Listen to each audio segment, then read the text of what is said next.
بسم اللہ الرحمن الرحیم۔ السلام علیکم۔ امید ہے آپ سب خیریت سے ہوں گے۔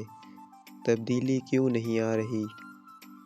جب یورپ میں سر درد کو بدروحوں کا چمٹنا کہا جاتا تھا اور ان بدروحوں کو نکالنے کے لیے چرچ لے جا کر سر میں کیلیں ٹھوکی جاتی تھی، اس وقت مسلمان عراق میں بیٹھے جدید کیمسٹری اور ادویات کی ترقی کی بنیاد رکھ رہے تھے۔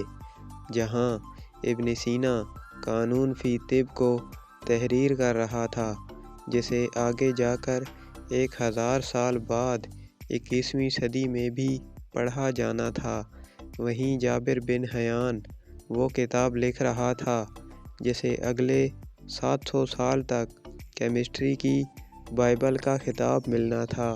وہ اس وقت ایسا تیزاب یعنی سلفیورک ایسڈ بنا رہا تھا جس کی پیداوار کسی ملک کی صنعتی ترقی کی عکاسی کہلانی تھی۔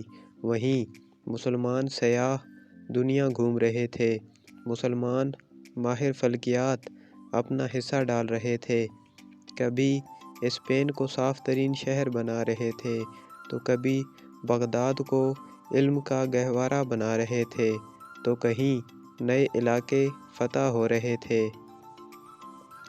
اس ترقی کی وجہ ان کا اپنے نصاب یعنی قرآن و حدیث کی پیروی کرنا اور دینی علوم کے ساتھ تمام دنیاوی علوم کو ساتھ لے کر چلنا تھا، اور تمام تر ہنرمندوں کو اپنی تہذیب کو پروان چڑھانے کے لیے استعمال کرنا تھا۔ پھر وقت بدل گیا، ہمارے اکابرین کوے کے حلال و حرام پر مناظرے کرنے لگے اور ہم نے اپنے نصاب میں وہ علوم شامل کر دیے جن میں نہ ہماری دنیاوی ترقی تھی نہ آخرت کی کامیابی۔ جہاد اور مجاہدین ذاتی مفادات کے لیے استعمال ہونے لگے۔ کھیرے، ککڑی، کیلے، مسواک کا سائز ہمارے اہم مسائل میں شامل ہو گئے۔ آمین تیز آہستہ پڑھنے پر کفر کے فتوے لگنا شروع ہو گئے۔ فرض کے بعد دعا جائز ہے یا ناجائز ہے پر جھگڑے ہونے لگے، اور پھر ہلاکو خان چنگیزی فوج نے مسلمانوں کے سروں سے فٹ بال کھیلے اور کھوپڑیوں کے مینار کھڑے کر دیے۔ علمی کتابیں دریا میں بہا دی گئیں اور مسلمان 1000 سال پیچھے چلے گئے، اور آج پھر وہی صورتحال ہے۔